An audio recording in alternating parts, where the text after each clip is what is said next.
The centenarians of Italy, 100 years old and counting. But what's behind their extended lifespans? Scientists identify a blood biomarker that seems to protect their organs from the effects of aging. But why? TechKnow explores the science of the blue zone, regions where people live extremely long lives. This is TechKnow, a show about innovations that can change lives. We're going to explore the intersection of hardware and humanity, and we're doing it in a unique way. This is a show about science by scientists. Hello and welcome to TechKnow from southern Italy. I'm Dr. Shini Somara. This is an absolutely beautiful part of the world, but it's also a giant laboratory for scientists.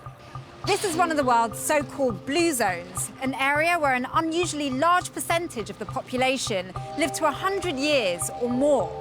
And that's exactly what's attracted a team of international scientists to find out exactly why.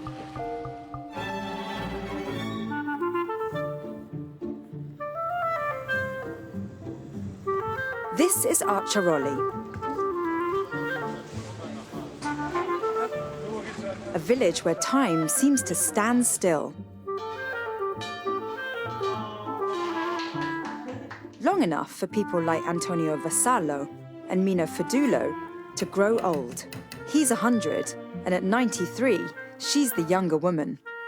They are married and have been for more than 64 years. Buongiorno. Buongiorno. Buongiorno. Buongiorno. These days, if you stroll by their seaside apartment, you're likely to capture a glimpse of the newly minted celebrities. They're becoming famous for growing old. I think Antonio has been waiting so long for his lunch. Do you have lunch at the same time every day? They say that they have like a timetable regularly in a habit. They have lunch at 12 in the morning and they have dinner at 5 in the evening, every time like that since 64 years ago.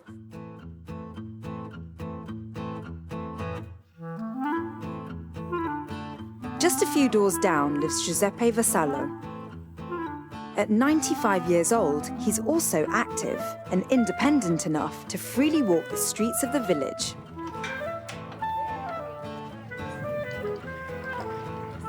He lives alone on the top floor of this villa, and when we ask, he has no trouble heading back downstairs to show off his garden. Un grappolo di limoni. Limone? Sì. In most places, Giuseppe, Antonio, and Mina would turn heads. But here, they're part of a robust community. This steep and winding road leads to one of the many villages that are scattered along the coast of Cilento. And they all share something very unique and special and celebrated thing in common. And that's that every village has at least one, sometimes more, centenarian living there. According to researchers from Rome's Sapienza University and the University of California at San Diego, in Acciaroli, 1 in every 60 residents is at least 90 years old.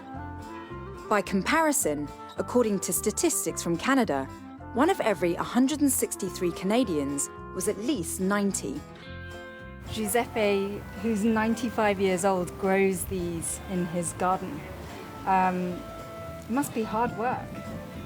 Ti capisci? I can take these. He's telling me I can take these. So hopefully this will prolong my life. The term blue zones was first established by 2 scientists, Gianni Pez and Michael Poulain, who used blue lines to chart demographic data in Sardinia. Their 2004 landmark study identified Sardinia's Nuoro province as a region with an extraordinary high concentration of male centenarians, denoted by their blue lines. Since then, scientists have expanded the blue zone concept from Sardinia to include Okinawa, Japan, Nicoya, Costa Rica, Icaria, Greece, and Loma Linda, California. The question, what can be learned from the high concentration of centenarians living in Acciaroli? Acciaroli is part of what's known as the Cilento Coast of Italy, situated 104 kilometres south of Naples.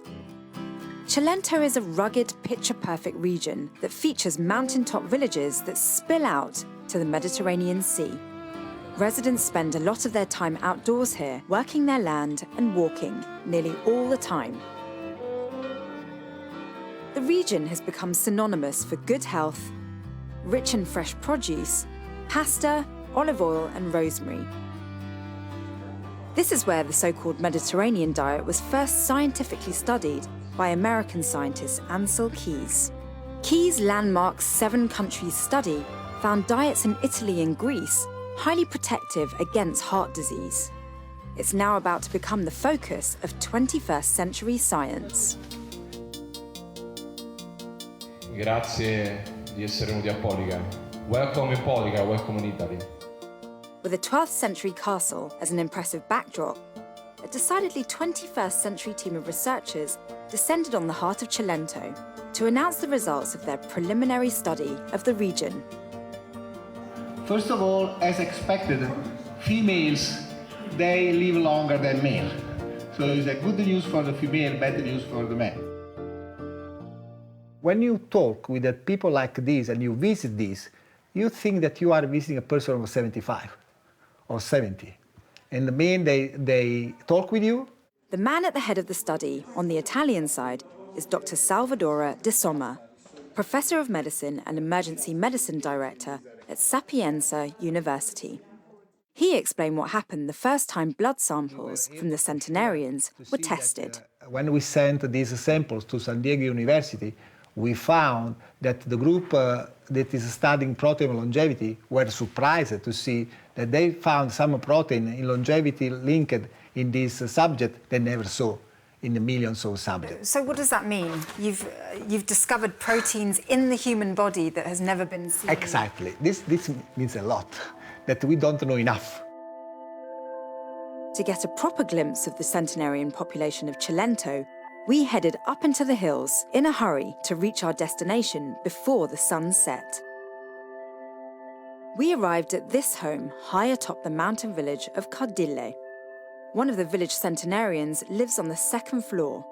Turns out we didn't have to worry about the late evening hour. Buonasera.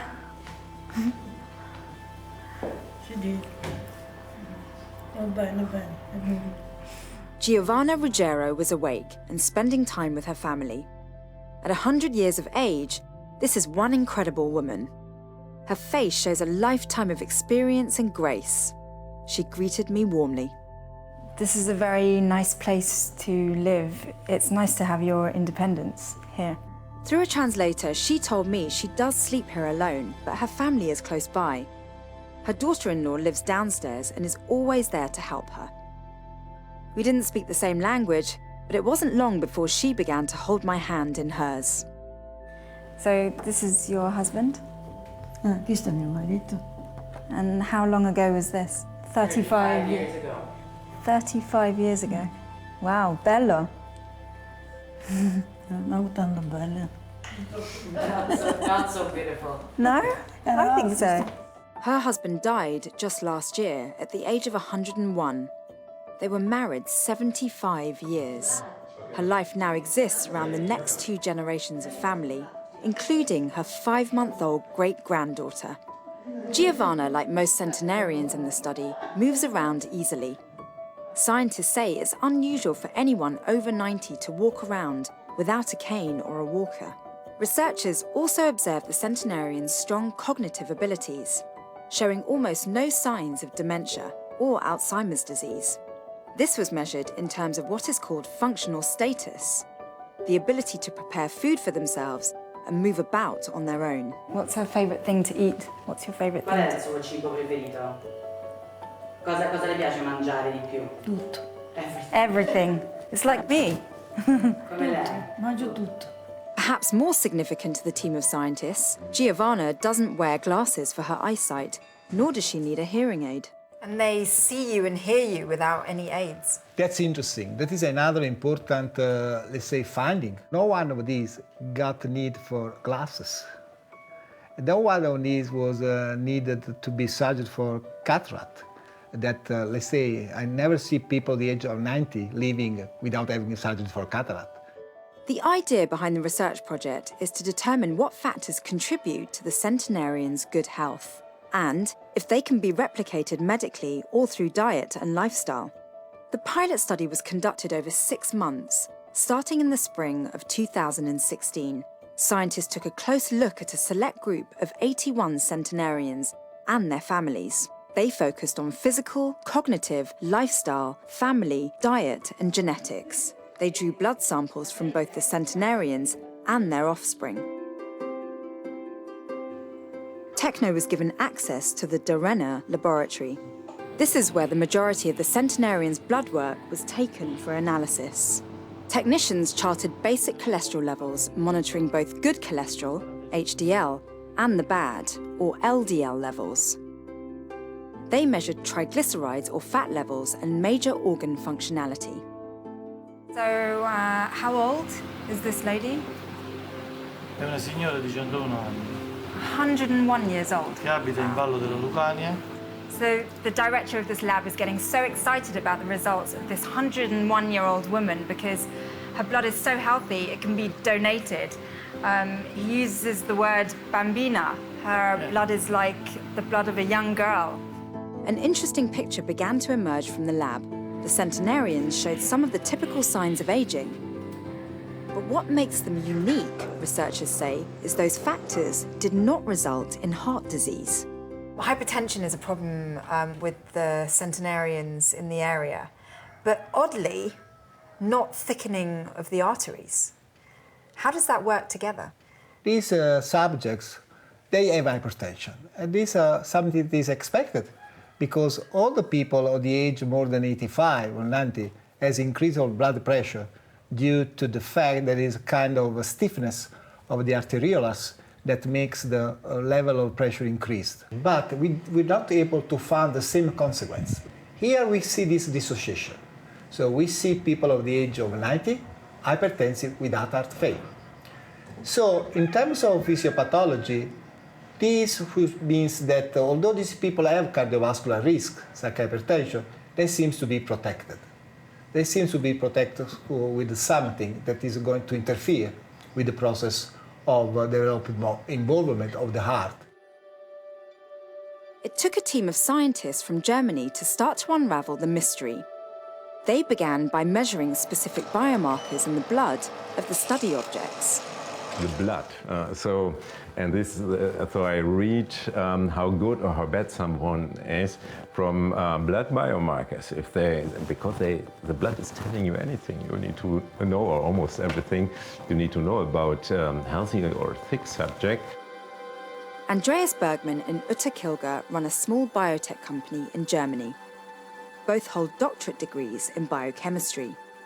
They supplied a test for a hormone called adrenomedulin they say is able to predict the health of the microcirculatory system, the vast blood supply network that supports the body's organs.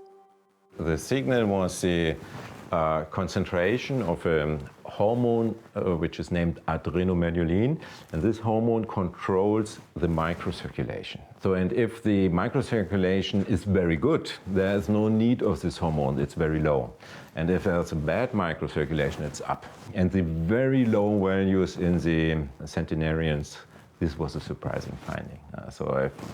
Low as very young person. So when we saw that these people have a microcirculation like very young people, we couldn't believe it. This blood told us that the microcirculation is much better in the centenarian than you would expect if you look at these organs, because the organs have a normal process of aging, and in strong contrast thereto, it seems that the microcirculation of these people has never aged. The company's laboratory results made it even clearer. Since all of the 81 subjects sampled were related, comparing generations was easy. One control group was the future super-ager. These were the younger relatives of the very old people. And they had good kidney function. 80% of them had good kidney function, 90% had good heart function, but 100% of them had good microcirculation. And in the centenarians, this was more striking to see that almost all of them had bad kidney, 80% had a weak heart or a stress cardiac function, but all of them good microcirculation. So that was the common factor between old and young? Yes. Good microcirculation. It was a common factor, and it seems that they have maintained their good microcirculation over the long lifespan. So that's what I hypothesize.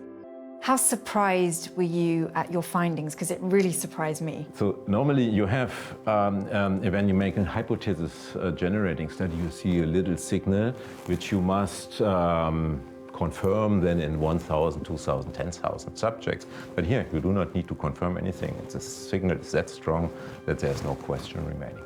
The future will show what we can find here in the Cilento that makes these people so extraordinary well. Because if you look at them, they smoke as well.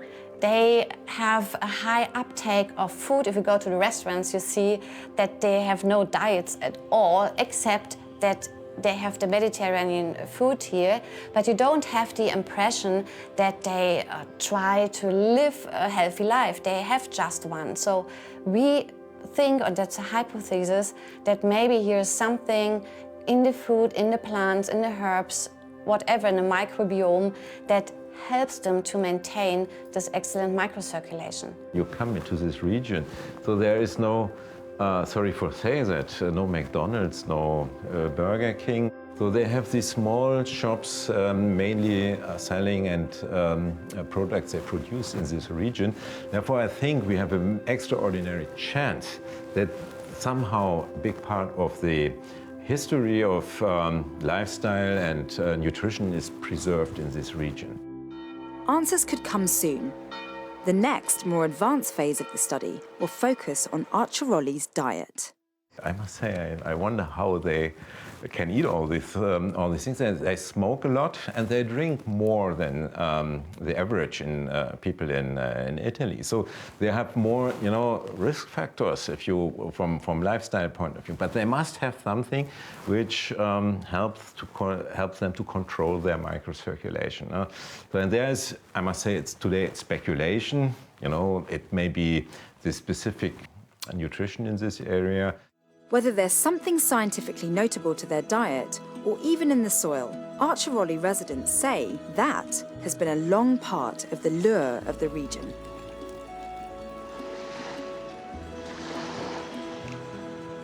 The Sabino family runs Hotel La Playa, one of the great waterfront resorts that sit along the shore of the Mediterranean Sea here.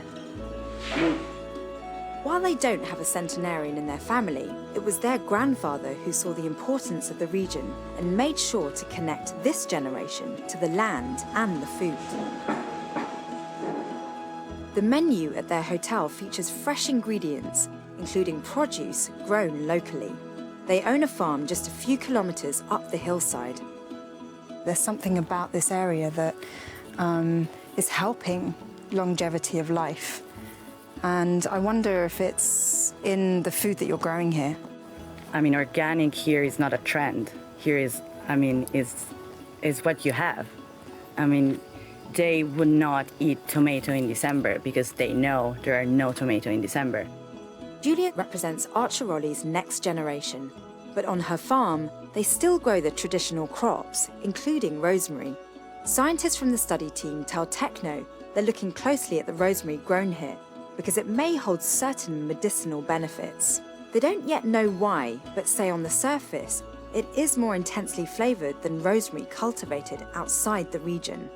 Everyone here have their own garden and know how to grow stuff and know how to eat seasonal, but not because they choose it because it's healthier like we do. It's because that's what they have.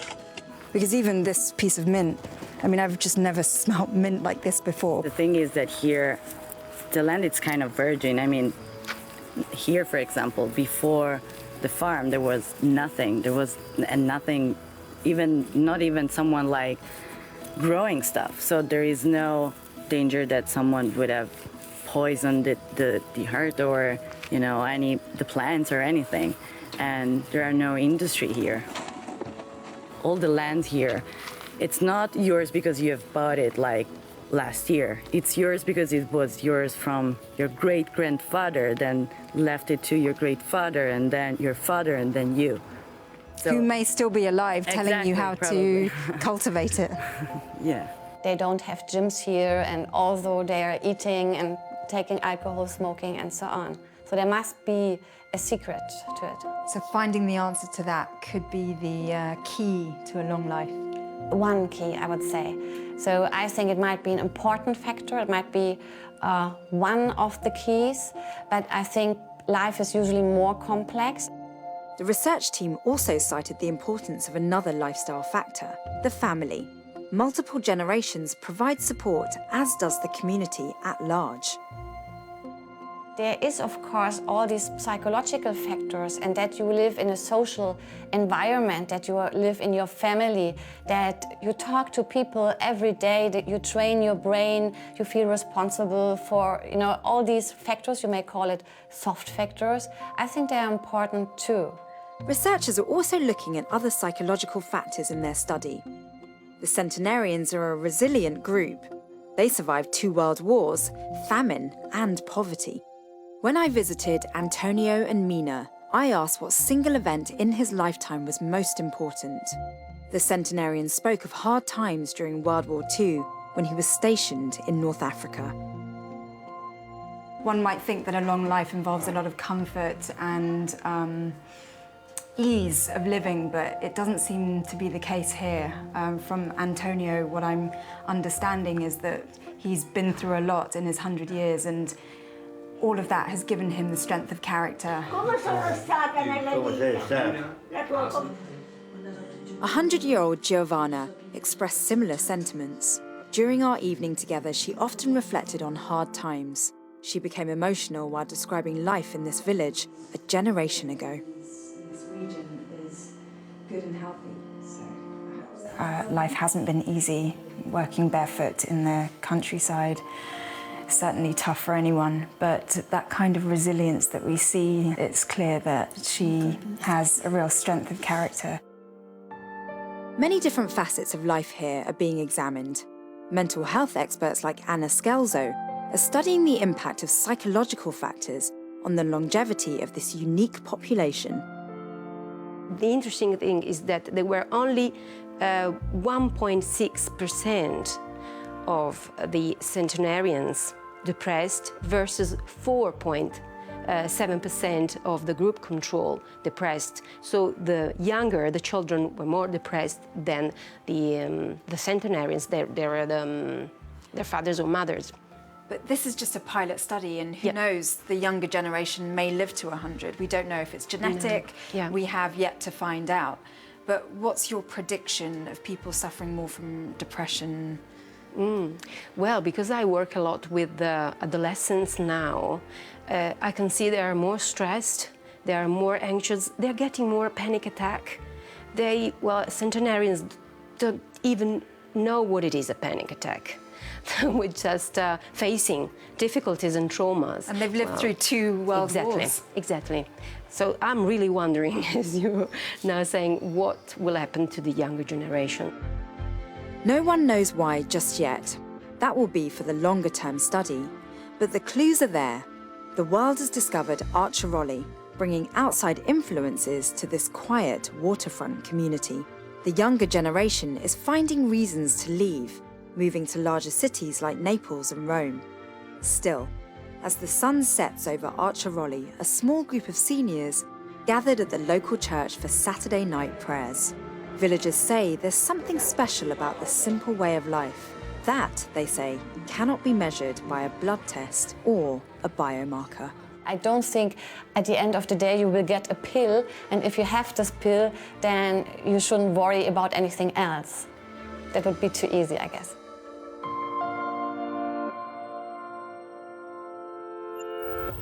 You know, I'll never forget 100-year-old Giovanna wishing me a life longer than hers as we parted. And that could be a reality for all of us as the results unfold from the research that's happening in this region. And it could significantly influence or even change the way we think about diet, health and aging in the future. For TechKnow, I'm Dr. Cilento Coast in Italy.